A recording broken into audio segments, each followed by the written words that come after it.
Diamond jubilee में रहे जी। तो बम बम फोड़ने में कभी साथ दिया आपने स्टूडेंट यूनियन वालों का?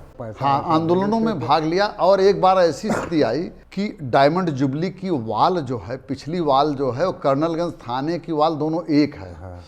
और यह मुझे नहीं मालूम था। हाँ। और पुलिस ने दबिश डाला उसमें हमको टारगेट करके भी। कूदे तो मैं जब कूदे तो थाने में गिर गए कि जो हमारे हैं वह हमारे हैं, भले पिछड़े हैं या पिछाड़े हैं, कभी दुबके कभी दहाड़े हैं, पर जो हमारे हैं वह हमारे हैं। अब देखिए, मैं पूरे देश के लिए काम किया था, तो लभुआ हमारे लिए जो है ये था कि जैसे कि मेरी गोद में है। टिकट का बंटवारा बहुत कठिन काम होता है। पंडित नेहरू डेथ बेड पर थे और एक विदेशी पत्रकार ने पूछा कि आपके जीवन का सबसे कठिन क्षण क्या होता था, क्या था? टिकट का बंटवारा मेरे जीवन का सबसे कठिन काम हुआ करता था। मैंने तो कहा, राजनीति गंभीर विषय है, आवारों पर छोड़ न देना। मेरी कविता है लंबी। बलि जब देना हो तो रोगी पशु का नहीं, निरोग का दिया जाता है। आज हमारे बीच देवमणि द्विवेदी जी हैं, मूलतः देवमणि जी हैं, और अमित शाह जी के कहने पे ये द्विवेदी बाद में जुड़े हैं। तो हम देवमणि द्विवेदी जी का स्वागत कर रहे हैं शब्दरंग के स्टूडियो में। और मैं आपको एक कहानी बताऊंगा कि ये देवमणि से देवमणि द्विवेदी कैसे हुए, और शायद इन्हीं से पूछेंगे। तो साहब, सबसे पहला क्वेश्चन, आप देवमणि से देवमणि द्विवेदी कैसे हो गए? राजेश जी, ऐसा हुआ कि मैं तो पुलिस अधिकारी था, फिर मैं रेलवे का अधिकारी हुआ, वहाँ तक तो मैं देवमणि था। लेकिन जब मैं चुनाव लड़ने आया तो वहाँ पर सामाजिक उसमें कि भाई हमारे विपक्षी लोग एक जो थे वह ब्राह्मण ही थे। वह लोगों को कहते थे कि भाई हम ही ब्राह्मण हैं। वह तो उनको तो ब्राह्मण लिखने में, द्विवेदी या अपना सरनेम लिखने में जिसको शर्म आती है। तो इस तरह का तो ये हमें बाद में पता लगा। अमित शाह जी हमारे प्रभारी थे जी। उनको बताया, वहाँ पर पता लगा, क्योंकि वो अपने तो वह लोग तो पूरा राडार लगा था। तो उन्होंने पूछा कि आप देवमणि जी, आप द्विवेदी लिखते नहीं? हमने कहा कि नहीं भाई साहब। मैंने कहा कि आप द्विवेदी लिखिए और यह एकदम जल्दी से जल्दी आप ये साबित करिए कि आप जो है विद्वान। मतलब गृह मंत्रालय के हस्तक्षेप से? नहीं, वो गृह मंत्री नहीं थे उस समय। अच्छा, 17 के चुनाव की बात बोल रहा हूँ। ये मतलब की कि जैसे चुनाव में 3 सब तरह की चीज़ों का एक एक चीज़ का महत्व होता है। हाँ। मैंने लिखा है कि राजनीति गंभीर विषय है, पॉलिटिक्स इज टू सीरियस है बिजनेस। तो उसमें इन सब चीज़ों का जैसे उनको किसी ने फीडबैक दिया होगा कि इस सब चीज़ों के नाते मामला 19 कुछ मतलब 19 पड़ रहा है। अच्छा। तो उन्होंने हमको हिंट दिया था। मैं बता रहा हूँ फरवरी 17 की बात। चलिए साहब, कोर्ट उस समय अमित शाह जी प्रभारी हुआ करते थे। चलिए, मजबूर नहीं किया गया आपको कि कोर्ट के ऊपर जनेऊ पहनिए राहुल गांधी की तरह, इतना आप बच गए। लेकिन फिर भी कुल मिला के जात पात का बंधन तोड़ो वाली जो बात कर रहे हैं कि जातीय जनगणना की बात जब हो रही है, ऐसे समय में अगर आपको जो है देवमणि से देवमणि द्विवेदी बना दिया गया तो कोई ख़ास बात नहीं है। लेकिन मूलतः सबसे ज़रूरी बात है कि जो आपके अंदर एक प्रखर स्टूडेंट छुपा रहा, आपने जब से आपने 5वीं के बाद से होश संभाला, सारे स्कॉलरशिप आपको मिलते रहे। शायद आपको नाम भी याद नहीं होगा किस किस तरह के स्कॉलरशिप मिले। और सबसे ख़ास बात यह हुई कि इलाहाबाद यूनिवर्सिटी पहुँचे। उस ज़माने में शायद ही मेरे को बहुत सारे मित्र हैं हमारे, IAS हैं, IRS हैं, IPS हैं, इलाहाबाद यूनिवर्सिटी कहीं न कहीं से उनके साथ जुड़ी रहती है। अब वो स्तर नहीं है इलाहाबाद यूनिवर्सिटी का। तो as a officer, as a UPSC qualify करने वाले एक प्रखर स्टूडेंट से मैं पूछना चाहूँगा, इलाहाबाद यूनिवर्सिटी आज JNU के मुकाबले या अन्य यूनिवर्सिटी के मुकाबले कमज़ोर क्यों है? इसका राजेश जी 2 कारण है। एक तो यह है कि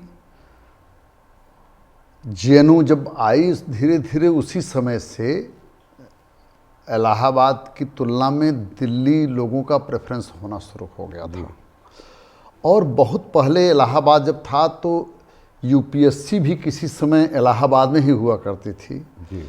और वो यह वास्तव में यूनिवर्सिटी थी। और जैसे मैं भी डायमंड जुबली हॉस्टल में रहता था, जिस रूम में रहता था, तो उसका एक बायोडाटा टाइप का था कि पहले इसमें कौन, तो मैं देखता था कि 30 साल पहले उसमें कोई उड़ीसा का तो कोई तमिलनाडु का, इस तरह के स्टूडेंट्स रहे थे जी। लेकिन धीरे धीरे यह यूनिवर्सिटी लोकलाइज करती गई और दिल्ली में डीयू के भी कॉलेजेस, फिर जेएनयू का भी इस्टेब्लिश होना, तो धीरे धीरे उधर जाना शुरू हुआ। और ऐसा एक ये दुर्भाग्य रहा कि जब केंद्रीय विश्वविद्यालय बनाया, जब स्टेट लेवल की यूनिवर्सिटी थी तो लगता था कि इसका स्तर केंद्रीय के लायक है, और जब केंद्रीय विश्वविद्यालय बन गया तो लगता है कि अब ये जो है स्टेट यूनिवर्सिटी भी नहीं, उससे भी छोटी, ये क्षेत्रीय जो है मतलब कि रीजनल यूनिवर्सिटी हो गई।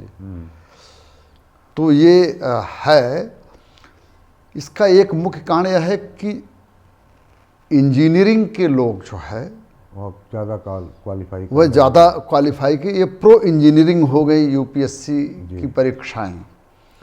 तो पहले जो लोग इलाहाबाद में पीसीएस और सिविल सर्विसेज, यूपीएससी और पीएससी दोनों देने के लिए इलाहाबाद में रहते थे, अब उनका पैटर्न बदला कि हम बेसिकली यूपीएससी के लिए तैयारी करेंगे और उसी तैयारी से यहाँ मतलब कि स्टेट के लिए भी हम एग्ज़ाम दे देंगे। और दूसरा, इधर इंजीनियरिंग की तरफ जब शिफ्ट हुआ तो अच्छे बच्चे नॉर्मली इंजीनियरिंग या मेडिकल में चले जाते हैं, तो यूनिवर्सिटी तो बेसिकली वो आर्ट्स की है, तो अच्छा इंजीनियरिंग का उसमें बहुत लिमिटेड है, तो इंजीनियरिंग पढ़ने के लिए लोग अलग अलग जगहों पर जाने लगे, प्राइवेट यूनिवर्सिटीज़ में जाने लगे, देश के कोने कोने में जाने लगे। और जब उनको ये आना है कि अब यूपीएससी देना है तो यूपीएससी के लिए the best place was Delhi. तो इस तरह से वो जो मुखर्जी नगर, हाँ मुखर्जी नगर या ओल्ड राजेंद्र नगर, इन सब जगहों पर, वहाँ पर या कटवरिया सराय, वहाँ पर जाना शुरू। अब एक मूल क्वेश्चन रह गया इलाहाबाद का जी, डायमंड जुबली में रहे जी, तो बम फोड़ने में कभी साथ दिया आपने स्टूडेंट यूनियन वालों का? अब देखिए हम तो बेसिकली आप न बताना चाहें तो इशारा कर दीजिए। हाँ, फोड़े तो जरूर होंगे। हम पढ़ने लिखने वाले लोगों में थे, लेकिन मेरा यह था कि राजनीति जो नहीं करता या जो कहता है कि हम अपने काम से काम रखते हैं, उसको मैं बहुत सीमित व्यक्ति मानता हूँ, उसको बौना व्यक्ति मानता हूँ। तो इसलिए राजनीतिक चेतना, सामाजिक चेतना थी, तो जो भी आंदोलन होते थे, जो मेरे विचार के अनुरूप होते थे, उनके लिए चाहे नारा लिखना, चाहे उसके लिए कि जो लोग जैसे कोई स्पीच दे रहा है, हमको लगा कि ये जिस पोस्ट के लिए कर रहा है उसमें थोड़ा सा हल्का पड़ा, तो उसको मैं टिप्स देता था बुला करके या जा करके, या जैसे हमको अब मिलती रहती थी स्कॉलरशिप, हमेशा मिली, तो उसका छोटा थोड़ा बड़ा सहयोग भी कर देना, या उसके लोगों को चाय पिला देना, या अपना कमरा दे देना कि उसके लिए कार्यालय बना ले। दर्शकों ध्यान रखिएगा, आप यूपीएससी क्वालिफाई करने के बाद एक बहुत बड़े अधिकारी के पद से वीआरएस लिया आपने। मैं general manager RLDA, rail line development authority, general manager rail line development authority. अब इनसे पूछा जा रहा है कि छात्र आंदोलन के समय आपने कितना भाग लिया, कैसा भाग लिया? दबे छुपे तो बता रहे, तब हम पैसा। हाँ, आंदोलनों में भाग लिया। और एक बार ऐसी स्थिति आई कि डायमंड जुबली की वाल जो है, पिछली वाल जो है, वो कर्नलगंज थाने की वाल दोनों एक है। हाँ। और यह मुझे नहीं मालूम था। हाँ। और पुलिस ने दबिश डाला उसमें हमको टारगेट करके भी। कूदे तो मैं जब कूदे तो थाने में गिर गए। वाह वाह, ये खास बात रही। तो अब आप किसी आंदोलन में ये हुआ कि नहीं, इसमें भाग लेना है, और जब भाग लेना है तो पहले के जो लोग पढ़ाकू, मतलब जो टहलने घूमने वाले थे, तो जो पॉलिटिकल टाइप का जिनका इंटरेस्ट रहता था, तो उनको सब मालूम था कि किस चीज़ के आगे क्या है, पीछे क्या है। हमें मालूम नहीं था कि डायमंड जुबली का वाल, मैं यहाँ से कूदूँ। मैंने सोचा था कि मैं आगे किसी रोड वगैरह पर गिरूँगा, वहाँ से भाग जाऊँगा। लेकिन जब उतरे तो थाने में ही गिरे। हाँ, वही लग रहा था कि ज़्यादा पढ़ाकू लोगों के साथ यही होता है कि भागेंगे। तो मुझको लगा कि हमको कोई पकड़ कर ले आवे, उधर से खदेड़ के हम पकड़ करके सीधे अपने आप ही थाने में आ रहे हैं। तो दैट वाज ए वेरी अच्छा, कहीं न कहीं डायमंड जुबली आपके जीवन में रह गया, इलाहाबाद रह गया जी। इलाहाबाद में एक कहावत है कि अगर एक ईंट उठाओ तो 6 नेता उसमें से निकलते हैं। तो जो इलाहाबाद के संस्कार रहे, जितने दिन तक आपने पढ़ाई किया, आपने 81 तक पढ़ाई किया, 81 से 89 तक रहा। 81 से 89 तक, तो 81 से 89 तक के अंदर इलाहाबाद संस्कार बो देता है। अगर आप इलाहाबाद में 3 साल लगातार रह गए तो आप रहने वाले कहीं के हों, आप इलाहाबादी हो जाते हैं। हाँ, इलाहाबाद के लड़के सिर्फ इलाहाबाद के नहीं होते। हाँ, वह देश के किसी भी कोने के हो सकते हैं, लेकिन इलाहाबाद में जब आते हैं तो इलाहाबाद के लड़के कहलाने लगते हैं। इलाहाबाद के लड़के कहलाने लगते हैं। और शायद वही कारण हो, शायद डायमंड जुबली के हॉस्टल के प्रवास का कारण हो, तो आपके अंदर कहीं न कहीं से जगा नेता, सोया हुआ नेता जगा किसी फेज में आपके सर्विस में। तो आपने कहा कि यार ये नेताओं को रिपोर्ट करने से अच्छा है खुद ही नेता बन जाते हैं। तो कैसे प्रक्रिया कैसे शुरू हुई, कैसे दिमाग में आया कि हमको राजनीति में आना है? राजेश जी, जैसे आपने बताया कि इलाहाबाद में मतलब कि एक ईंट के नीचे से 7 नेता निकलते हैं, तो वहाँ पर जो भी छात्र होता है वह या तो नेता होता है या तो प्रणेता होता है। हाँ।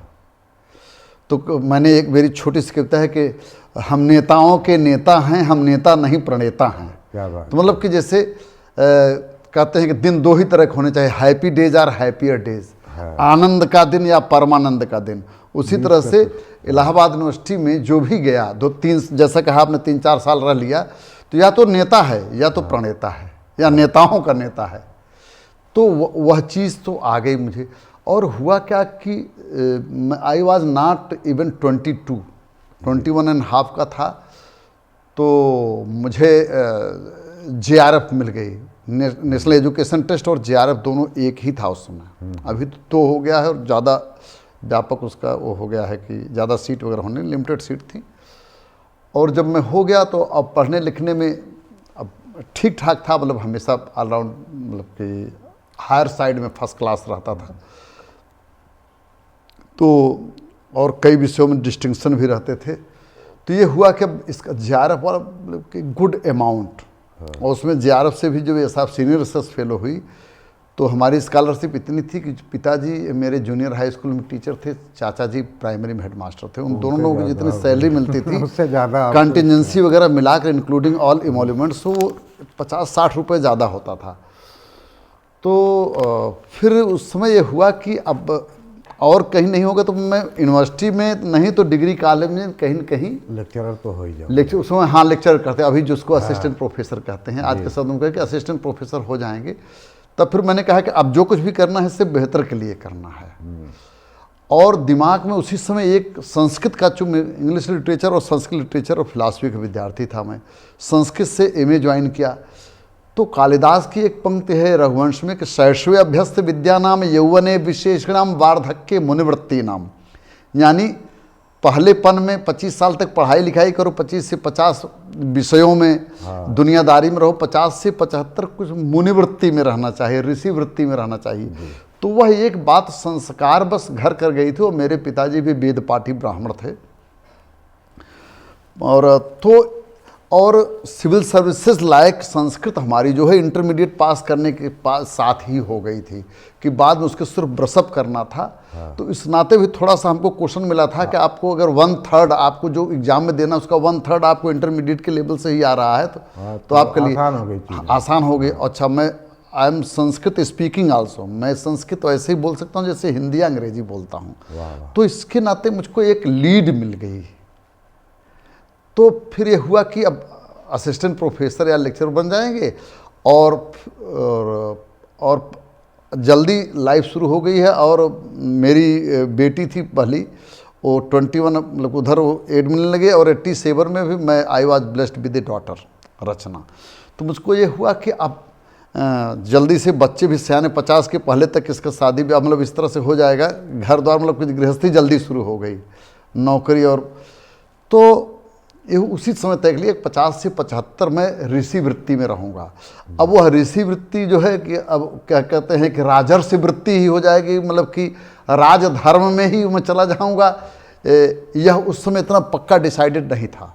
हो सकता है कि एनजीओ वगैरह लगा करके वो करके कुछ करते, इस तरह से था दिमाग में। नहीं तो जब 50 का हुआ मैंने, तो जिस दिन मैं 50 का हुआ, मेरे 2 बेटियां हैं, तो दूसरी बेटी के लिए भी रिश्ता तय हुआ जिस दिन मेरी 50वीं मतलब जन्म तिथि थी। अच्छा। तो 50 साल का हुआ है मैंने, 91 बर्थ डे था। तो हमने कहा कि शायद मैंने अपने से ही जो 21.5 में जो संकल्प लिया था उसको रिमाइंड करा रहा है ईश्वर, प्रकृति हमको रिमाइंड करा रही कि आपने कुछ कमिट किया था। तो फिर मैंने वो 50 के बजाय लेट होते होते 51 हो गया, और फिर 1 साल वीआरएस लेते हुए लग गया। तो 2 साल लेट गाड़ी स्टार्ट 2 साल लेट गाड़ी स्टार्ट हुई। तो फिर मैंने सोचा कि अब जो 50 से 75 सोचा था, अब 52 से 77 कर देंगे। तो ईश्वर की कृपा से स्वास्थ्य भी साथ देता गया। एक ढंग से देखा जाए तो बचपन तो आपने पढ़ाई में डिसेंट रूप से निकाला जी, जिसको आप आश्रम की शिक्षा उस जमाने में बोलते थे जी। आश्रम में जाए, जो है गुरुकुल में जाए, तो वो तो आपका बढ़िया रहा। डायमंड, हाँ, डायमंड जुबली तो एक तरह से आश्रम ही खाने में कूदते काटते जो है बीत गया बढ़िया से। फिर आपने डिफरेंट जो है पुलिस में रहे, डीएसपी रहे, मतलब यूपी पीएससी, और अल्टीमेटली जो है आपने ज्वाइन किया यूपीएससी से आईआरटीएस ज्वाइन कर लिया। तो जो 25 साल ये थे आपके, या शायद आपने कुछ बिफोर टाइम? हाँ, बीआरएस लिया मैंने। नहीं, आप जॉब में कब आ गए थे? जॉब में मैं आ गया था 88 बैच से, मैं डीएसपी था। मैंने ज्वाइन किया 91 में ज्वाइन किया। एज उस समय 26 समथिंग, 26 से, तो ऑलमोस्ट 1 साल लेट आपने जो है 25 में आपको आ जाना चाहिए था गृहस्थ आश्रम में। हाँ, और ज्वाइनिंग में लेट हुआ, अदरवाइज सिलेक्ट में बहुत पहले हो गया था। तो 25 साल आपने स्वयं के लिए, परिवार के लिए, अपने कर्तव्यों के लिए, जो आपका परिवार के प्रति जो जरूरी है, देश के प्रति जो जरूरी है, वो आपने नौकरी किया। और 52 साल में आप मुनि मार्ग पर अग्रसर हुए। हाँ, संन्यास तो नहीं कहेंगे। हाँ, मुनि मार्ग पर, ऋषि मार्ग, मुनि मार्ग पर अग्रसर हुए। कैसा रहा सफ़र? कितने साल हो गए आपको बीआरएस लिए हुए? मुझे अगस्त 16 में मैंने लिया था, और जो 25 हो गया, 8.5 साल आप कर सकते, 8.5 साल से ज़्यादा हो गया, मोटा मोटी 9 साल हो गए जी। 25 तो कल आज ही आया है, खैर। हाँ। तो आपका ये समय कैसा बीता? 8-8.5 साल, उसमें से 5 साल तो आप विधायक रहे, और 2-3 साल विधायक की तैयारी में। तो अभी नहीं, विधायक की तैयारी में कोई नहीं, तो 5-6 महीने पहले ही मैंने बीआरएस लिया था। अच्छा, 5-6 महीने पहले बीआरएस लिया था। अगस्त में लिया। हाँ। और दिसंबर में लगभग हिंट हो गया था कि आपको लड़ना है। ब्यूरोक्रेट के लिए राजनीति में आना कितना आसान है, कितना मुश्किल है? राजेश साहब, मुझसे कई बार प्रश्न पूछा गया, लगभग हर हफ्ते कोई न कोई पूछ लेता हूँ। मैंने कहा कि इस पर किताब लिख सकता हूँ, लेकिन एक शब्द में बता सकता हूँ कि नौकरी आसान है, राजनीति घमासान है। This is the difference. आसान बनाम घमासान, तो रथी और महारथी वाली चीज़ है। हाँ, आप वहाँ पे रथी थे, यहाँ महारथी होना पड़ेगा, तभी टिक पाएंगे। हाँ, वहाँ पर मैं था तो एकदम एज स्टूडेंट, एज ऑफिसर भी, मतलब एक तरह से टॉप पर था। नहीं, ऑफिसर्स देखिए, कुछ भी कहिए, जिस तरह से जो है सैलून लगती थी जी, और सैलून लगने के बाद सैलून से उतर के जी, आपको जो है गांव-गांव में, गली गली में जाके मिलना लोगों से। अगर आपको वास्तव में प्रेम है जनता से, फिर तो आपका दिल प्रसन्न होगा, आपको अच्छा लगेगा कि इतने लोगों से मिल रहे हैं यार, जीतना हारना अपनी जगह जी, है। जी, जी, जी। इतने लोगों से हम मिल तो रहे हैं, लेकिन एक थोड़ा सा ब्यूरोक्रेट्स, अगर आप बुरा न माने तो थोड़े से नकचढ़े से हो जाते हैं। और उसका भी एक अनुभव मैं शेयर करूंगा। हाँ, उसका कारण भी है कि नीचे वाले इतने ज़्यादा तेल पानी लगा डालते हैं। जीएम साहब आ रहे हैं, जीएम प्लेटफार्म साफ करो। तो जीएम साहब को ज़बरदस्ती जो है नकचाह बना डालती है पब्लिक। क्या अनुभव रहा, पहले तो ये बताइए। रथी का फिर महारथी का अनुभव पूछूंगा। राजेश जी, चूँकि शुरू से ही मेरे दिमाग में था कि मुझे ऋषि वृत्ति में या मुनि मार्ग पर आना है, तो शुरू से ही वह एक लेयर बनी हुई थी। अच्छा। और मैं हमेशा ऑफिसर रहते हुए भी मैं जनमुखी था, और ऑफिसर एसोसिएशन का secretary, deputy secretary, secretary general secretary, ये सब भी रहा। और एज ऑफिसर भी मुझे नेशनल अवार्ड मिला 2003 में, national award for outstanding service 2000 as back as in 2003 जी। तो मतलब कि मेरी सर्विस 10 साल भी पूरी नहीं हुई थी तो मैं नेशनल अवार्डी हो गया मतलब for outstanding services in railways. वो तो आपका सरकार के प्रति हाँ, परफॉर्मेंस तो लेकिन चूंकि मेरे मन में था तो इसलिए मैं उस समय भी राजनीति को बड़ी अच्छी दृष्टि से देखता था। और सकारात्मक दृष्टि। हाँ, सकारात्मक दृष्टि से। और जो एक 3 इषणाएँ होती हैं, वित्त इषणा, लोक इषणा और पुत्र इषणा, मतलब कि पुत्र कलत्र की इच्छा, लोक की इच्छा, लोक माने मतलब कि पॉपुलैरिटी की लोकार्जन, जिसको जनार्जन कह सकते हैं हम, एक नया शब्द। हाँ, धनार्जन हुआ, जनार्जन हुआ, अब परिवारार्जन। तो वह जनार्जन की वृत्ति थी मेरी जी। तो इसलिए वहाँ पर जाकर के अच्छा लगा मुझे, और मुझे कोई पछतावा नहीं हुआ। लेकिन 1-2 चीज़ें वहाँ पर हुई कि एज ऑफिसर में चाहे जितना मैं सोचता था कि मैं बहुत जनमुखी हूँ, जब मैं वहाँ पर गया तो मुझे लगा कि एकदम पूरी तरह जो है जनवादी होने में वहाँ पर मैं कितना भी परिश्रम करता रहा वो बड़ी कमी थी। और जैसे गांव में मेरा शौक़ हुआ कि मैं अपने पूरे गांव में टहलूं। मैं समझता था कि मैं गांव का पैदा हुआ हूँ, कक्षा 12 तक गांव में पढ़ा हूँ, तो मैं एकदम ज़मीन से जुड़ा हुआ आदमी हूँ। 16.5 साल के बाद मैं इलाहाबाद में गया, उसके पहले एकदम गांव में, धुर गांव, हमारे गांव तक जो है उस समय तक सड़क नहीं थी कायदे। लेकिन जब मैं गांव से गया, मैंने सोचा कि पूरे गांव में मैं टहलूं, तो मुझे यह अनुभूति हुई कि हम जहाँ पर रहते थे एक प्रबुद्ध परिवार के रूप में, और पिताजी और चाचा जी सब टीचर थे, अध्ययन अध्यापन का माहौल था। चाचा जी हमारे लोक गायक भी थे, पिताजी हमारे कथाकार थे। तो जब मैं गांव के छोर पर, जो मैं सोचता था कि मैं गांव से एकदम जुड़ा हूं, चूँकि गांव का हूं, तो उस समय हमको पता लगा कि मैं गांव से वास्तव में जुड़ा नहीं था। मैं देखा कि वहाँ पर बहुत कुछ करने की बात है। गांव में पैदा होने से ही कोई गांव में नहीं जुड़ा होता।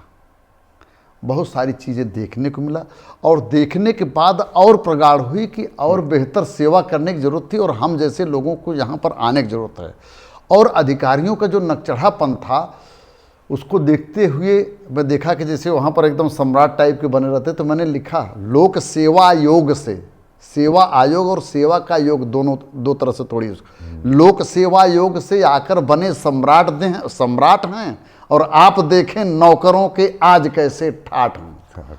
वहाँ जाने के बाद लगा कि मतलब कि लोक सेवकों को जिस तरह से रहना चाहिए, लोक सेवक की तरह, वह लोक सम्राट की तरह रहते हैं, ठाठ। तो वह चीज़ एक तो अनुभूत हुई, जबकि मैं ऑफिसर ही नहीं, ऑफिसर्स का नेता भी था। तो इतनी सारी अनुभूतियाँ। और मैंने देखा कि पढ़ाई लिखाई के 18 साल में जो नहीं सीख पाया, उससे ज़्यादा नौकरी में सीखा, और नौकरी में 25 साल तक जो नहीं सीख पाया वह 5 साल के विधायकी में सीखा, और 5 साल की विधायकी में भी जो नहीं सीख पाया वह 2 साल विधायक, 3 साल विधायक न रहते हुए सीख गया। तो मैं इलेक्टेड, सेलेक्टेड, रिजेक्टेड, एक्सेप्टेड, सभी तरह से हर तरह की अनुभूति हो गई। तो और वहाँ पर जब मैं सिलेक्ट हो गया तो बहुत इंटरेस्टिंग चीज़ है, रोज़ 100 लोगों से मिलना मैंने शुरू किया कि आप हमसे क्या अपेक्षा करते हैं इलेक्ट होने के बाद। तो कहा भैया ऐसा है कि अधिकारी, शासन प्रशासन के लोग, पुलिस और प्रशासन के लोग, ये इनको काबू में रखिएगा बस। हम कहे सड़क वड़क, एकदम सीधे कहते सड़क वड़क तो सब कमीशन फमीशन के चक्कर में ले आते हैं, वो सब ठीक है, लेकिन अधिकारी कर्मचारी पुलिस प्रशासन इनको थोड़ा सा काबू में रखिएगा, एक चीज़ ये कहते थे। तब मुझको लगा कि जो है उसका अपना प्रतिनिधि चाहे जितना खराब हो, वह उसके अपने गार्जियन की तरह दिखता है, अपना टाइप का दिखता है। और अधिकारी चाहे जितना अच्छा हो, उसको लगता है कि अधिकारी अंग्रेज ही है। अच्छा, उसके पहले के एक मैं प्रकरण बताऊं 2 लाइन में। जब मैं दिन भर प्रचार करके टिकट पाने के पहले क्षेत्रों में टहल करके लौटता था, मेरी मिसेज भी उसी क्षेत्र से हैं, रेखा जी, मेरा ससुराल भी हमारे क्षेत्र में ही 10 किलोमीटर दूरी पर। तो वह पूछती थी कि भैया कैसे रहा है आप लोगों को, कैसे लगा, जिन जिन गाँव उनको सब पता ही था। तो कहें कोई बुआ का है, कोई दीदी का है, कोई भाभी का है। कहें बुआ जी और सब तो ठीक है, लेकिन वो अधिकारी वाली ऐंठन अभी गई नहीं है। अच्छा, मतलब जनता के दिमाग में होता है कि अधिकारी सीधे ना, उसमें ऐंठन होती है। तो मैंने फिर कहा, हमने कहा भाई तो गड़बड़ हो रहा है। तो सब मैंने बुलाया कि मतलब किस चीज़ को ये ऐंठन करें, मैंने जाना। तो कहे को जो तेवर में रहते हैं, एकदम अकड़ू टाइप के रहते हैं कि एकदम फाइल फेंक देना, एकदम कड़ी आवाज़ में बात करना, कोई मुलायमत नहीं, कोई आत्मीयता नहीं, कोई स्नेह नहीं झलकता है। तो वह सब जो है कि आज जैसे कहीं कोई गलत कोई काम कर रहा है तो बोल दिए भाई ये तो नहीं होने लायक है। तो कहें भैया पहले कैसे आप गलत कर देते, ट्राई करिए, इस तरह काम पहले हुए हैं, लोग करते थे। तब फिर मैंने उससे वो ले करके नहीं कि मुलायमियत के साथ, उनको टच करने के साथ, है मुश्किल है लेकिन देखेंगे, उसमें कुछ चेंज करना। तो उसमें मैंने अपने को चेंज ले आया। तो फिर लोग कहे कि नहीं भैया आप बदले हैं, अब जो है लगता है कि आप ठीक लग हाँ, रहा आप है। ठीक हैं। मतलब नौकरशाही जो कहा जाता है, हाँ हाँ देखिए नौकर में शाही अपने आप लगा दिया है लोगों ने। हाँ, तो नौकर खत्म हो जाता है, शाही ज़्यादा हो जाते हैं, और ये जनता के दिमाग में बैठा हुआ है। हाँ, मतलब जिसको नौकरी लेकिन- करना है, आपकी सेवा करना है, वो कहे कि हम शासन करेंगे। अधिकारी जो है एडमिनिस्ट्रेटिव याद रखता है और सर्विस भूल जाता है, उसी में पूरा चक्कर, वो बैलेंस नहीं होता है। देखिए अब राजनीति की जैसे आपने बात किया, ऐठे से हाँ, तेरे ऐंठन। लगते हैं। अब आप देखिए राजनेता की भी मजबूरी समझिए। एक नेताजी निकले, 100 लोग नमस्ते कर रहे हैं, आप भी नमस्ते करेंगे, नमस्ते नमस्ते भैया, नमस्ते भैया। अब संध्या को होते होते सर्वा जोड़ बेकार हो जाता है। इतना नमस्ते करने के बाद फिर आपका जो है कंधा बेकार हो गया कि आपको दुखने लग जाता है। आप अपना पानी ले जाइए, गांव का पानी पीजिएगा, जो काम हो जाए, गला खराब हो जाएगा। आप अपना अगर पानी ले गए तो जनता कहे कि बताओ सरू हमरे यहाँ के पानियों नहीं पी सकते ना, अपन पानी लेके चल रहे हैं। तो नेताओं की मजबूरियाँ तो है। आपने चुनाव प्रचार किया, देखा, लेकिन एक सीमा होती है अधिकारियों की कि कहीं न कहीं किसी लेवल तक मदद कर पाते हैं और उसके बाद नहीं कर पाते।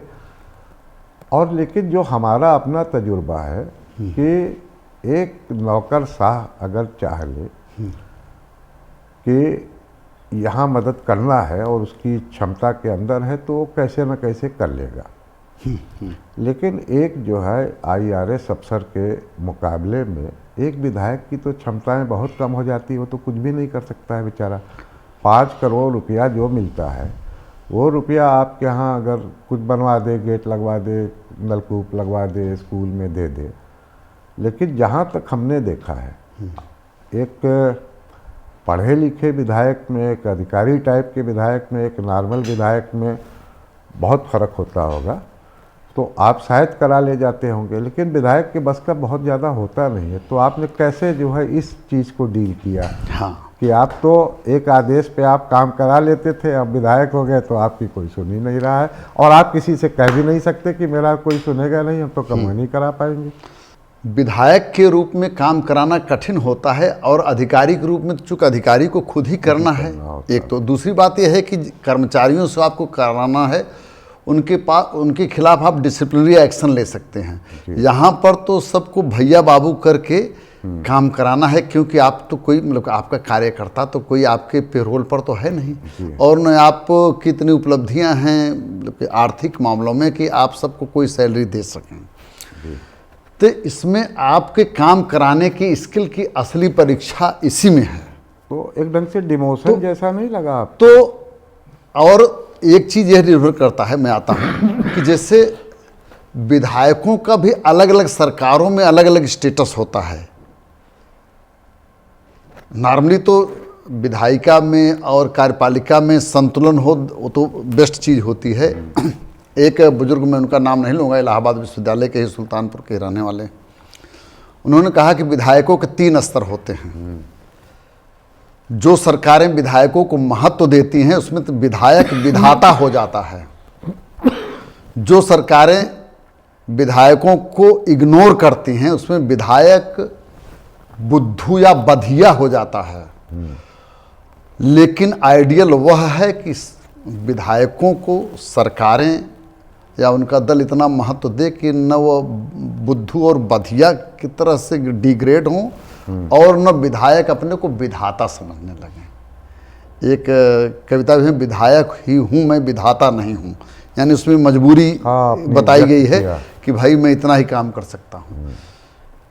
मेरे चूंकि सिविल सर्विसेज बैकग्राउंड से होने के नाते और फैमिली में वेट से कह के करा देते हो जी, कुछ अपने बैच वालों से कह के कोई नहीं, it is not only batch, एक वो कि अधिकारी किस तरह से बात को समझेंगे, ग्रहण करेंगे, तो वह चूंकि उसी प्रक्रिया वो, मैं अधिकारी नहीं अधिकारियों का नेता भी रहा, तो कैसे काम कराना है वह बिल्कुल जैसे पढ़ा लिखा आदमी उसके लिए थोड़ा आसान हो जाता है। और जैसे सामान्य विधायक तो मान लीजिए बहुत ज़रूरी है कर दीजिए, लेकिन बहुत ज़रूरी क्यों है, इस वह लॉजिक हमारे साथ रहती है। एक बार हमने बोला था कि एक ऐसे ब्यूरोक्रेट थे तो वो विधायक हो गए, तो हम कहा भाई साहब अगर आप डीएम रहते तो आप डीएम थे, और एक शहर में 14 ठो विधायक हैं अपने इलाहाबाद में, तो हमने कहा आप विधायक हो गए हैं तो 1/14 डीएम हो गए हैं। तो कुछ ऐसी वाली फीलिंग आई कि एक जो स्टेटस एंजॉय आप कर रहे थे विधायक होने के बाद, इस तरह की फीलिंग आई। आपने तो एक तरह से जवाब दे ही दिया है कि थी तो, लेकिन हमने जो है उसको किसी ढंग से ओवरकम कर लिया, अपने अफसर वाले जो है अंदाज में अपनी विधायकी को लेके थोड़ा सा कर लिया। क्या ऐसी जो है बॉटल नेक्स रही विधायक को, ऐसी क्या प्रॉब्लम आती है कि जो चाह कर भी अपने क्षेत्र की स्थितियों को नहीं बदल पाता है, और उसमें खास तौर से क्या ऐसा होना चाहिए विधायकों के अधिकार क्षेत्र में कि अपने जो वो चाहे अपने क्षेत्र के लिए मिनिमम कुछ तो कर सके? देखिए 2 चीज़ें हैं राजेश जी, मैंने 3 बताया कि विधायक के 3 स्टेटस, जैसा मैंने बताया कि हमारे एक वरिष्ठ ने कहा कि अगर संतुलन है, जैसे किसी समय कोई सरकार ऐसी होती है वो कुछ ऐसा संवैधानिक कुछ ऐसा सिस्टम में चेंज किया जाए, वो तो ठीक है अगर आपकी सरकार है और सरकार महत्व दे रही है या नहीं दे रही है वो तो एक अलग बात है। एक कानूनी रूप से या एक जो है अघोषित कानून के रूप में विधायकों को कुछ ऐसे अधिकार क्या मिलने चाहिए जिससे वो कुछ काम करा सके, अगली बार अगर अपने क्षेत्र में जाए तो फेस कर सके कि साहब हमने देखो इतना मिनिमम हम करा सकते थे, वो मिनिमम मैंने करा दिया। 5 करोड़ रुपया में तो घर नहीं बनता है, तो 5 करोड़ रुपया में तो आप कुछ कर नहीं सकते। ये असंतोष को, ठीक है इस बार आप किसी कारण से नहीं लड़े, आपको अनुभव नहीं होगा, लेकिन अगर आप लड़े होते तो आपको असंतोष का स्तर पता चलता कि साहब आपने 5 साल आप रहे, 5 साल मेरा ये नहीं हुआ तो ये नहीं हुआ तो ये नहीं हुआ तो वो नहीं हुआ। और थाना पुलिस कचहरी तो खैर फंडामेंटल है कि विधायक से लोग आशा करते हैं हमारा लड़का चोरी में पकड़ा गया है, राजधानी में पकड़ा गया है, विधायक जी कह दें दरोगा जी से। उसमें भी आप बहुत ज़्यादा सक्षम नहीं रहे होंगे, न्यायप्रिय व्यक्ति हैं, तो अगर आपको मालूम है कि ये बेगुनाह है तभी आपने कोशिश किया होगा। तो इस तरह का असंतोष तो उभरा होगा, वो नज़र आया भी होगा आपको। 2-3 चीज़ें उस पर मैं कहना चाह रहा हूँ। एक तो यह है कि अगर हमारा कोई आदमी है और गलत भी है तो उसके लिए कितनी बात हमको कहनी चाहिए, यह मैं क्लियर हूँ जी। कि जैसे कोई गलत है और हमारा आदमी, मैंने वो लिखा है कि जो हमारे हैं वह हमारे हैं, भले पिछड़े हैं या पिछाड़े हैं, कभी दुबके कभी दहाड़े हैं, पर जो हमारे हैं वह हमारे हैं। चंद्रशेखर जी की पॉलिसी, चंद्रशेखर जी की पॉलिसी। हाँ कि साहब फलाने ने ये अच्छा, मुझको वो चाहे अपनी गलती न बतावे, अपनी सही ही बतावे, तो भी उसकी गलती हमको अपने एडमिनिस्ट्रेटिव एक्सपीरियंस नाते पता लग जाता था। तो मैं इन द मीन टाइम जैसे बता रहा, उस गांव के, हमारे पास हर गांव के 50 लोगों को मोबाइल फ़ोन है। मुझको, मैं देखा गराएँ डालने पर सब आगे, किसी एक से मैं बात भी कर लेता था कि इस मामले में ऐसे क्या है, तो एकदम फेयर आइडिया हो जाते थे दोनों तरफ हम लोग। अब चूँकि मेरी अपनी स्किल है भाई, एसडीएम की सर्विस कितनी होती है, 1 साल की 2 साल की, मैं ऑलरेडी घाट का पानी पी करके राम घाट मतलब कितने एस्पेक्ट्स लाइफ के देख चुका हूँ कि उसको एकदम अंदाज़ा लग जाता। मैं बताता हूँ कि जैसे कि अमुक व्यक्ति ये है, एक गलती तो किया है, मेरा आदमी देख लीजिए, व्यवहारिक रूप में जो मदद हो सके कर दीजिए। तो मेरे लिए यह चुनौती थी, मतलब कि ये चुनौती क्या थी, मतलब मेरे लिए महत्वपूर्ण था कहूँगा कि अधिकारी को भी एग्जैक्ट पोजीशन बता दें। नहीं तो अगर कहा कि साहब अपनी गलती तो बताया नहीं है, उसकी गलती आप नहीं जानते, तो ये हमको किसी अधिकारी को कहने की नौबत नहीं है कि साहब आप उसकी गलती नहीं जानते। हमने कहा कि मैं गलती उसकी जान रहा हूँ और वो जान भी लेता, मतलब बंद करिए, साले को मारिए नहीं। तो हाँ, व्यवहारिक रूप में जो व्यवहारिक रूप से बस यही है। तो अब एक तरह से अब देखिए, और यह भी ध्यान रखते थे कि मतलब कि अब चूंकि मैं 6 साल डायरेक्टर विजिलेंस था भारत सरकार में। अच्छा। तो उसके बाद भी किसी से फ़ोन पर बात करते समय यह जिम्मेदारी घुसी हुई थी कि हमारी बात अगर लीक भी हो जाए तो मैं कहीं फंसूँ ना। हाँ।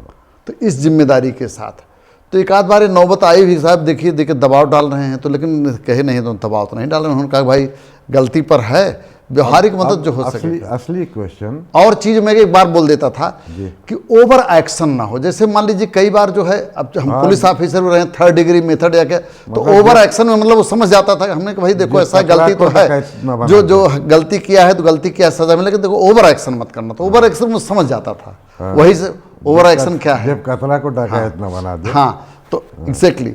तो एक चीज़ ये थी, और दूसरी चीज़ ये है कि मैंने जितना सोचा था कि मैं अपने क्षेत्र के लिए करूंगा 5 साल के लिए, मैंने लिख करके रखा था, 1 महीने में मैंने लिख लिया।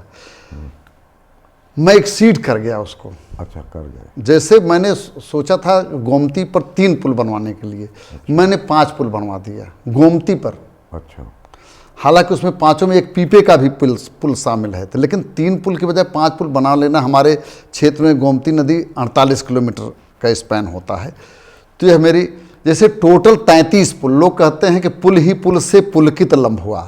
और मैं चैलेंज करता हूं कि आप कभी आते जाते बनारस इधर यहाँ से काशी जाएंगे तो लभुआ में कभी चाय पी लीजिएगा, किसी भी चाय की दुकान पर। मतलब मुझे अपनी जनसेवा के ऊपर मतलब कि मुझे अपना विश्वास है। पूछ लीजिए कि देवमणि जी कैसे रहे, कैसी सेवा किए। और सड़कों का जहाँ जहाँ पर मेरी गाड़ी जाने में बगल के आदमी को उतरना पड़ा या लड़खड़ाना पड़ा, उन सबको मैंने डबलिंग करा दी, वाइडनिंग। आप तो जान रहे हैं उसका, उस क्षेत्र का भी आपको करा दिया, वाइडनिंग एंड स्ट्रेंथनिंग मैंने 200 मीटर का करा दिया। अच्छा। तो इस तरह से, और अब मैं जान रहा था कि वीआर किसको कहते हैं, एमआर किसको कहते हैं, डीआर किसको कहते हैं। एक ही पेन से, अब जैसे ये जितने नहर के मार्ग थे हमारे यहाँ पर सब पक्के 100% पक्का करा दिया मैंने। जो मिसिंग लिंक था, मिसिंग लिंक का फंड था, क्योंकि यहाँ पर ये उपलब्धि तो हमें लग रहा है एक्स IRS की है। हाँ, विधायक की तो नहीं हो सकती। नहीं, एक्स IRS के नाते कितने विधायक हैं जो अपने यहाँ बनवा पाएंगे। और मैं बताऊं, जैसे लभुआ में एक गांव सन 80 में अटल जी वहाँ पर गए थे, तो मैं इंटरमीडिएट में पढ़ रहा था, तो उनके उसके लिए स्वागत गीत गाने के लिए मुझे ही किया गया था, क्योंकि विद्यालय में प्रार्थना वगैरह मैं ही कराता रहता। तो उस समय हमको वहाँ के व्यवसायियों ने पकड़ा दिया कि अटल जी को दे दीजिएगा कि इसको नगर पालिका बनाया जाए। ग्राम था लम्हुआ तहसील। और उसके बाद लालजी टंडन साहब थे, उनके साथ पकड़, अरे क्या, तो छीन लिया उन्होंने पर्ची। लेकिन वो मेरे मन में था, और बाद में जो है टंडन जी ही यहाँ पर नगर विकास मंत्री बने। मैंने उनको कहा कि उनके सुपुत्र जी, तो मैंने उनसे कहा कि भाई साहब आपके पिताजी ने इसको कहा था कि हम बनवाया जाएगा। आप तो उनको इस घटना क्या दूँ, उन्होंने कहा कि आप इतना पीछे मत पड़िए, एक गांव को मैं 11 गांव कर दूंगा। अच्छा। तो मैंने 11 गांव का ही प्रपोजल बना दिया और सभी गांव नगर पंचायत बन गई। तो एक गांव जहां पर नगर पंचायत में 11 गांव नगर पंचायत बन। मैं 3 पुल सोचा था, 33 पुल बन गए। तो इसी तरह से मैं अगर दोबारा मैं बनता तो शायद मुझको सोचना पड़ता कि कहाँ अब क्या बनवाएं। अब क्या बनवाएं। मुझको आउट ऑफ बॉक्स, जैसे आश्रम पद्धति के एक विद्यालय लड़कियों के लिए। अब जैसे आश्रम पद्धति विद्यालय नॉर्मली एक जिले में 1 या विशेष बंद से 2 बनता है, हमारे यहाँ बन चुका था। लेकिन मैंने कहा कि अब मैंने कमिटमेंट दे दिया, तो मेरे मिसेज ने कमिटमेंट दे दिया कि लड़कियों के लिए बनेगा निषाद बस। तो यहाँ पर मैंने जिद करके मैं बैठ गया। हमने कहा कि इसको आश्रम पद्धति विद्यालय बनना है। उन्होंने कहा कि 2 बने हैं। हमने कहा कि लड़कियों के लिए कोई नहीं बना है, या तो दोनों में से एक लड़कियों के लिए बनाइए या तो लड़कियों के लिए अलग। तो जो लड़कों के लिए बना है उसको लड़कियों के लिए बनाना तो संभव था नहीं। तो उनके लिए मैंने जो मांगा वही वरदान जो है ईजी था सरकार के लिए। 35 पुल बनाने से तो ये लग रहा है आपको लम्हुआ का गडकरी नाम दे दिया जाए तो ज़्यादा अच्छा रहेगा। जो गडकरी जी देश के लिए कर रहे हैं वो आपने अपने क्षेत्र के लिए कर। अब देखिए, मैं पूरे देश के लिए काम किया था, तो लम्हुआ हमारे लिए जो है ये था कि जैसे कि मेरी गोद में है, बहुत छोटा, मतलब एक्सपेंसिव है। अब जब जहाँ पर मैं था कि अभी बंगलोर से बात हो रही, तमिलनाडु से बात हो रही, तो अगला फ़ोन हो सकता है कि हमको आ गया दार्जिलिंग से आ गया, तो तीसरा फ़ोन अमृतसर से आ गया। तो एक तरह से विस्तार जब हो जाता है तो आपको वहाँ पर लगता था कि मतलब कि ये तो हाँ, कंसंट्रेटेड जो है। तो अभी एक चीज़ आप बताएं थोड़ा सा जी। व्यक्तिगत बातें बहुत हो गई जी। ये बीजेपी जिस तरह से लोकसभा के चुनावों में उत्तर प्रदेश में कमज़ोर प्रदर्शन की है जी, उसको आप कैसे देखते हैं, क्या कारण हो सकते हैं उसके? देखिए, कमज़ोर प्रदर्शन के कारणों पर केंद्र सरकार के जो लोग उत्तर प्रदेश को देख रहे थे पार्टी के और प्रदेश के मुखिया, उन सब का बयान आ ही चुका है। नहीं, आपकी व्यक्तिगत राय चाहिए, पार्टी लाइन से अलग भी हट जाइए, कोई दिक्कत नहीं है। देखिए, है क्या कि पार्टी लाइन से अलग भी हट करके या पार्टी लाइन पर भी चल करके 2-3 चीज़ें होती हैं। एक तो ये है कि ओवर कॉन्फिडेंस में कई बार गड़बड़ हो जाता है। कई बार जो है, एक मैं बहुत बारीक बात बताना चल रहा हूँ, टिकट के बंटवारे में मानवीय भूल हो जाती, क्योंकि टिकट का बंटवारा बहुत कठिन काम होता है। पंडित नेहरू डेथ बेड पर थे और एक विदेशी पत्रकार ने पूछा कि आपके जीवन का सबसे कठिन क्षण क्या होता था, क्या था? तो उसने सोचा कि पंडित जी बोलेंगे कि चीन की बात करेंगे, ये चाइना की बात करेंगे, एकदम एग्जैक्टली। लेकिन उन्होंने बोला कि टिकट का बंटवारा मेरे जीवन का सबसे कठिन काम हुआ करता था। तो अगर पंडित नेहरू के लिए टिकट का बंटवारा, जबकि वहाँ उसमें विपक्षी पार्टियां नदारद थीं, लगभग नाम मात्र की थी, तो जब कठिन होगा, तो आज तो मैंने तो कहा राजनीति गंभीर विषय है, आवारों पर छोड़ न देना, मेरी कविता है लंबी। लेकिन ये तो राजनीति में भी सबसे कठिन, क्योंकि अब आप जब चुनावी राजनीति में आएंगे तो उसमें सबसे कठिन काम है कि टिकट का बंटवारा। कैसा भी टिकट का बंटवारा हो, पार्टी कर दे बस वही है कि नाराज होते हैं लोग।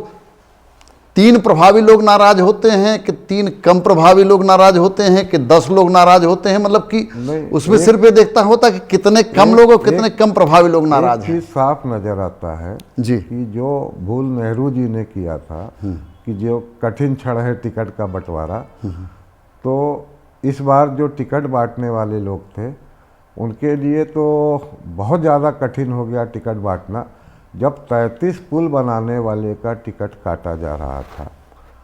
तो इस तरह से अगर टिकट का बंटवारा होगा तो उस पार्टी की राजनीतिक भविष्य पर तो प्रश्न चिन्ह लगेगा, और भविष्य पर अगर ना भी लगे, आप किसी ब्रांड नेम के तहत आप जीत जाए, लेकिन कहीं न कहीं से तो डेंट होता है एक सिस्टम जो है पार्टी का। आप 33 पुल बनवाने के साथ साथ पूरे क्षेत्र में जितने काम किए जाने चाहिए थे वो सारे काम करने के बाद अगर आपको टिकट नहीं मिल पा रहा है तो कहीं न कहीं ऊंचे आपके जो हाई कमांड हैं, जो प्रदेश लेवल का कमांड है, वहाँ पे तो कुछ तो गलतियाँ होंगी, और मेजर गलतियां होगी, और आपको शायद पता भी होगा कि ऐसे गलतियां करने वाले कौन लोग हैं। हमें तो यहाँ तक पता है कि जो प्रदेश में रिपोर्टें गलत ढंग से बनाई गई, फीडबैक गलत दिया गया ऊपर हाई कमान को, कुछ ऐसा आपने महसूस किया? देखिए, है क्या कि कई चीज़, जैसे मैंने कहा कि मेरी ही कविता ही है, राजनीति गंभीर विषय है, नक्कारों पर छोड़ देना। तो है क्या, आपके लिए गंभीर विषय होगा, अगर ऊपर वालों के लिए मजाक का विषय है राजनीति में। तो इसीलिए जैसे हल्के लोग, जैसे किसी भी जो जिस चीज़ से देश की, दुनिया की दशा दिशा नीति नियत तय होती है, उसमें उसी तरह के गंभीर विषय में गंभीर लोगों को ही होना चाहिए।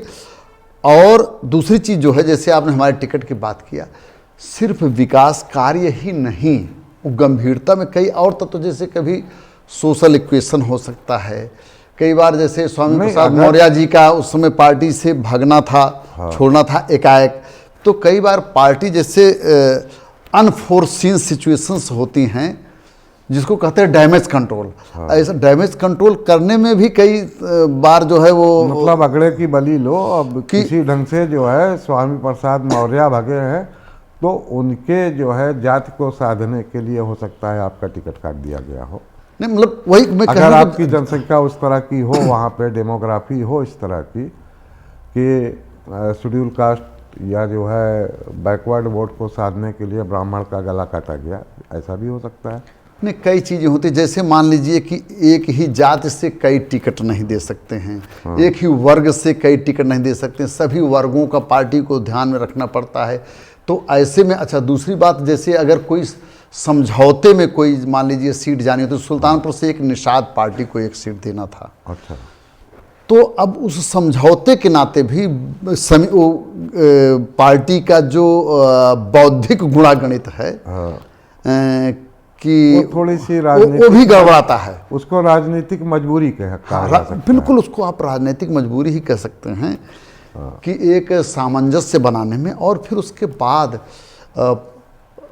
विशेष करके भाजपा के बारे में है, आपने देखा है कि वह इस चीज़ को ध्यान में रखते हैं कि मान लीजिए किसी का किसी राजनीतिक मजबूरी बस या किसी, हाँ, तो उसको आगे पीछे वह ध्यान में उसको रखते हैं।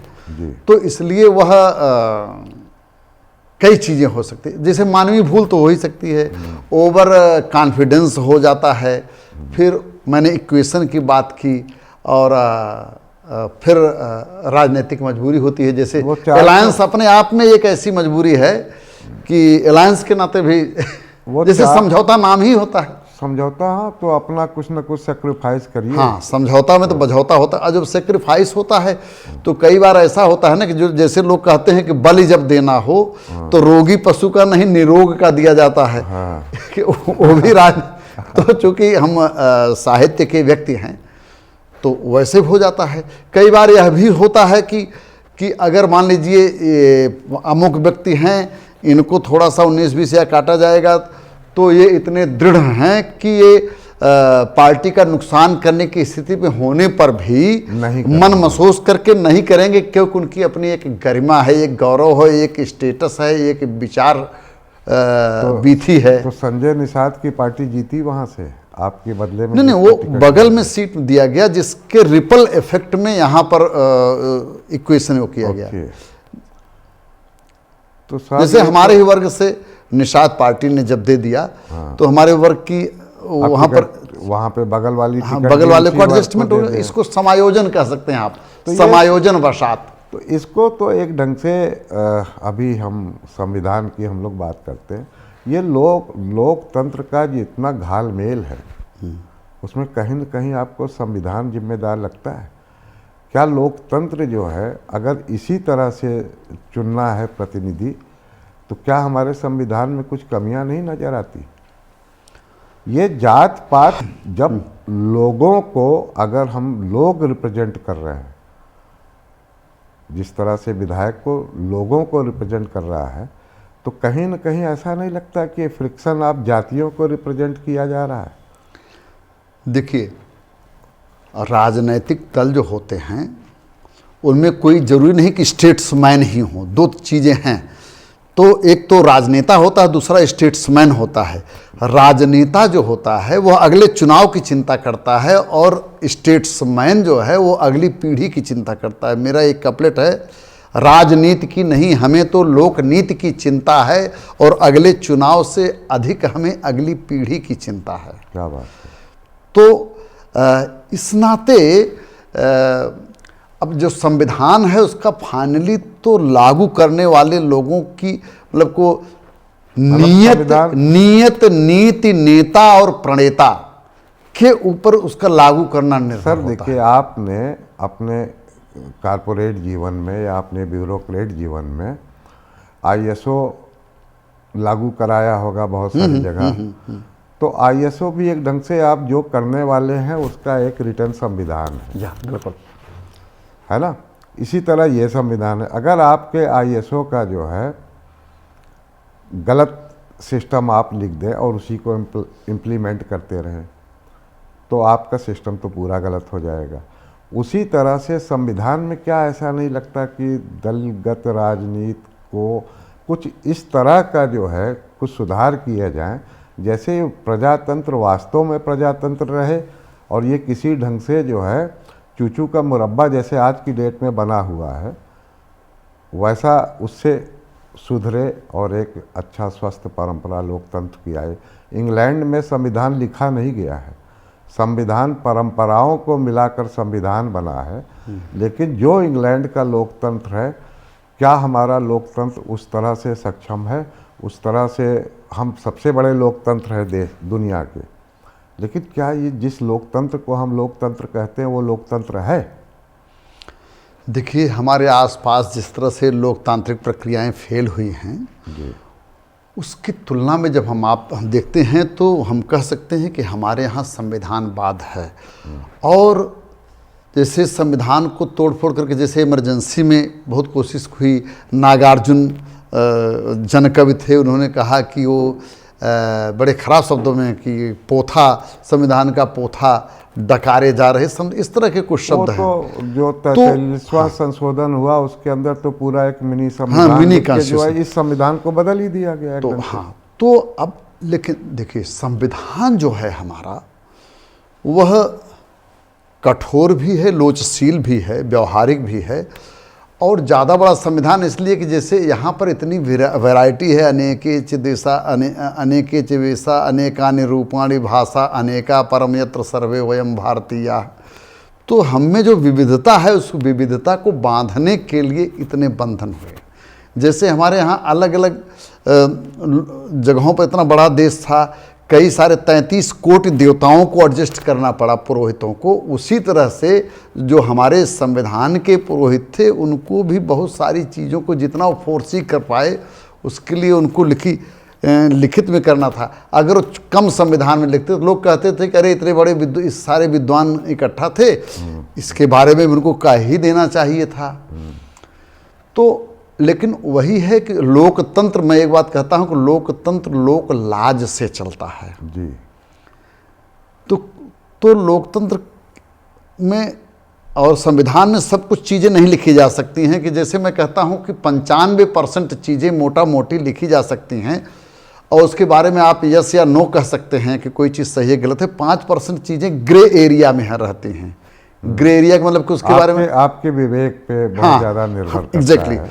तो मैं उसके लिए एक मेरी मास्टर लाइन है जिसको महावाक्य लोग कहते हैं, देववाक्य भी कहते हैं, देवाग्रह के नाम से भी, कि ग्रे एरिया है जिसमें संविधान या नियम कानून मुख है, ग्रे एरिया में ग्रे मैटर लगा करके ग्रेसफुल डिसीजन लेना चाहिए। क्या बात है। और तो उस चीज़ को तो थोड़ा बहुत कुछ छोड़ा भी गया है, ऐसा नहीं कि सब कुछ लिखा जा चुका है। तो जैसे जैसे संविधान चलेगा, डेवलप होगा। और देशों के, आसपास के देशों की तुलना में जब देखें तो लगता है कि हमारा संविधान बहुत बेहतर है। और संविधानवाद भी, जितने भी वाद हैं परिवर्तन के, सामाजिक परिवर्तन के, हम चूँकि फिलासफी ऑफ पॉलिटिक्स के, पॉलिटिकल फिलासफी ऑफ रिलीजन, ये सब भी मेरा विषय रहा है।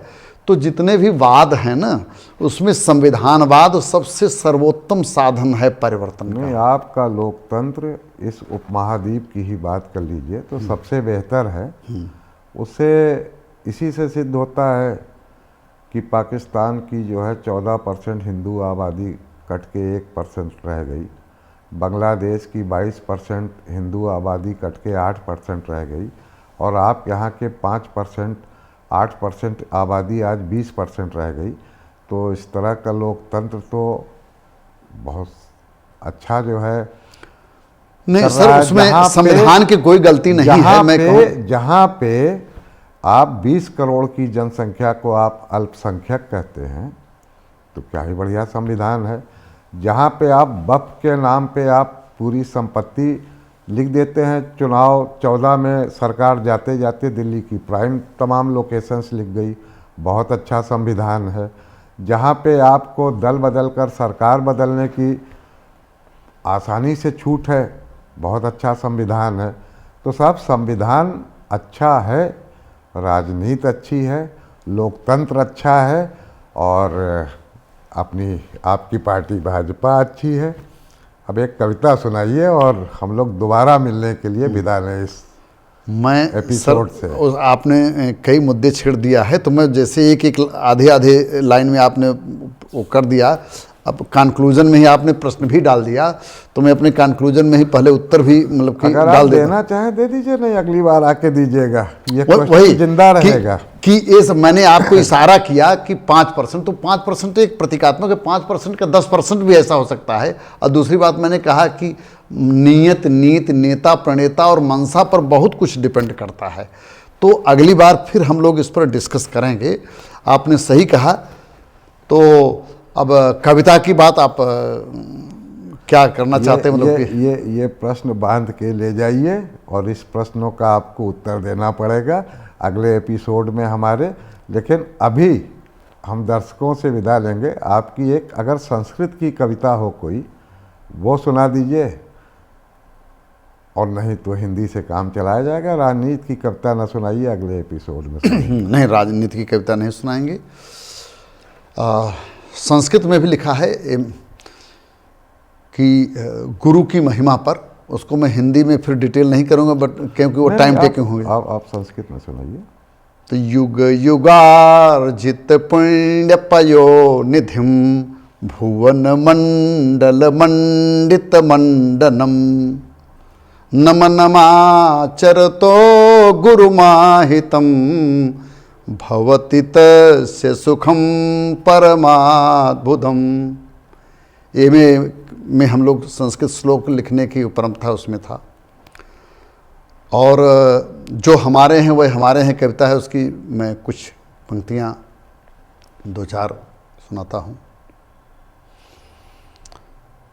चमकते चाँद हैं कि तारे हैं, भले गर्दिश में ही सितारे हैं। क्या बात है। भंवर में फंसे या किनारे हैं, पर जो हमारे हैं वह हमारे हैं। वो हमारे हैं। कभी पिछड़े कभी पिछाड़े हैं। अब इलाहाबाद विश्वविद्यालय का भी आप थोड़ा कनेक्ट ले। कभी बिछड़े कभी बिछाड़े हैं, कभी दुबके कभी दहाड़े हैं। कभी चुप हैं और कभी नगाड़े हैं, पर जो हमारे हैं वह हमारे। कृष्ण भगवान के संबंध में 2 पंक्तियां हैं, उनको उन्होंने माइग्रेट किया था कि कभी रणबीच जोश भरते हैं कुरुक्षेत्र में, कभी रणबीच जोश भरते हैं, पर कभी रणछोड़ पूज्य बनते हैं। सदा रणनीति पर विचारे हैं, जो हमारे हैं वह हमारे हैं।